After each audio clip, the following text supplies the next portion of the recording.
پہاڑی زبان میں اپڈیٹ سنیے۔ بھارتی فوجیاں سن اپنی ریاستی دہشت گردی دی تازہ کاروائی وچ جنوبی کشمیر دے ضلع کولگام وچ 3 کشمیری نوجوانوں کو شہید کر کے دائے۔ بھارتی فوجیاں سن ان نوجوانوں کو ضلع دے سمنو علاقے وچ محاصرے اور پرتشدد تلاشی کاروائی دے دوران شہید کیتا ہے۔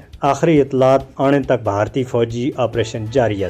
مقبوضہ جموں کشمیر بدستور بھارتی غاصبانہ قبضے دی زد وچ ہے۔ مودی حکومت سن ہر قسم دے وحشیانہ ہتھکنڈاں دا سارا کہن کے مقبوضہ جموں کشمیر کو اس دے رہنے والے دے واسطے ایک جہنم وچ بٹا کے دا ہے۔ مقبوضہ جموں کشمیر وچ پچھلے 76 سالاں دے بھارتی بربریت بلا روک ٹوک جاری ہے۔ کشمیری عوام دے بنیادی انسانی حقوق لگاتار پامال کیتے جا رہے ہیں۔ کشمیری عوام دی زندگیاں صفاق بھارتی فوجیاں درے مکرم دے اتے چھوڑی ہوئی ہے۔ مقبوضہ جموں کشمیر وچ ہر دیہڑے قتل و غارت گری بھارتی بربریت دا منہ بولتا ثبوت ہے۔ ادھر تعینات بھارتی فوجیاں سن پچھلے 34 سالاں وچ 96,263 کشمیریوں کو شہید کیتا ہے۔ بھارت کشمیری عوام کو جدوجہد آزادی دے دور رکھنے دے مجبور کرنے دے واسطے ہر دیہڑے انہاں دی جائیداداں و املاک کو ضبط کر رہا ہے۔ بدنام زمانہ بھارتی ایجنسی SIA سن ضلع پلوامہ دے چترا اریگام وچ ایک حریت کارکن اشفاق احمد وانی دی 7 کنال اور 7 مرلے زمین دے اتے مشتمل باغ کو قبضے وچ کر کے دا ہے۔